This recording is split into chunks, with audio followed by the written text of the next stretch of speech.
जैसा कि सबने बोला कि उनका initial Jain sir, myself Shikhar Pandey, my branch is IT. तो जैसा कि सबने बोला कि उनका इनिशियल मोटिवेशन यहाँ पे आने का शॉर्ट टर्म बेनिफिट्स था, तो मेरा भी कुछ ऐसा ही था। मतलब जब गोपाल सर आए हमारी क्लास में, उन्होंने इस कॉन्शियस इंजीनियरिंग वर्कशॉप के बारे में इंट्रोड्यूस किया। तो कुछ दिन तक तो मतलब मैंने सोचा था कि नहीं, ये मेरे टाइम का अच्छा यूटिलाइजेशन नहीं होगा, मैं कहीं और यूटिलाइज कर सकता हूँ।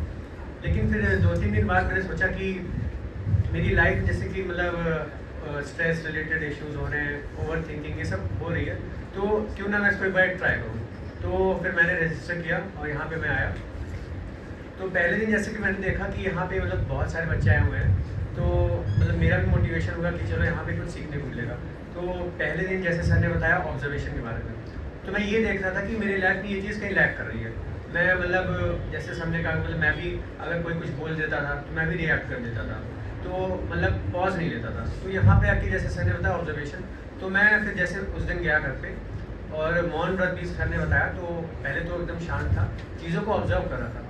तो फिर वो मैंने नोटिस किया कि अगर ऑब्जर्व करने के बाद आप चीज़ों को देखते हैं और बोलते हैं, तो ज़्यादा अच्छे से आप उस चीज़ को हैंडल कर पाते हैं। तो तुरंत रिएक्ट नहीं करना है, आपको पहले देखना है सामने वाले की इंटेंशन समझनी है, क्या वो सही में आप जैसा सोच रहे हो ऐसा ही है। तो मैंने देखा कि कभी कभी होता है और कभी कभी हम लोग बना लेते हैं कि वो ऐसा गलत सोच रहा है, उसकी इंटेंशन गलत है। तो फिर ये ऑब्जर्वेशन से मुझे बहुत बेनिफिट मिला। और दूसरा सर ने जो लाइन की एक एक्सरसाइज बताई थी कि जब जब आपका माइंड डाइवर्ट हो रहा है तो आप एक लाइन खींचो, तो उससे भी मुझे बेनिफिट मिला। तो मैं अपने थॉट्स को मॉनिटर कर पा रहा था कि कब मैं डिस्ट्रैक्ट हो रहा हूँ। और फिर जैसे जैसे आगे दिन होते गए तो मेरी लाइन्स जो थी, मैं उनको ड्रॉ करने से पहले मुझे समझ में आ जा रहा था कि मैं कब डाइवर्ट होने वाला हूँ। तो एक तो ये बेनिफिट हुआ।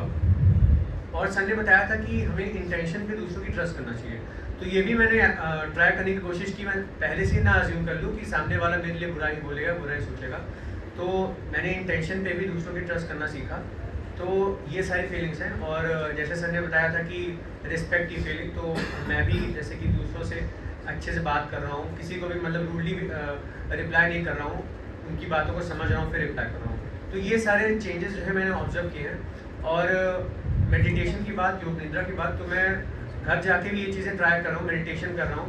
तो मुझे लग रहा है कि अगर मैं ये चीज़ें कॉन्टीन्यूसली करूँगा, ये 36 आवर्स में तो हो जाएगा, उसके बाद भी अगर मैं ये सब कॉन्टीन्यूसली करता रहूँगा तो मेरी लाइफ में पॉजिटिव चेंजेस आएंगे।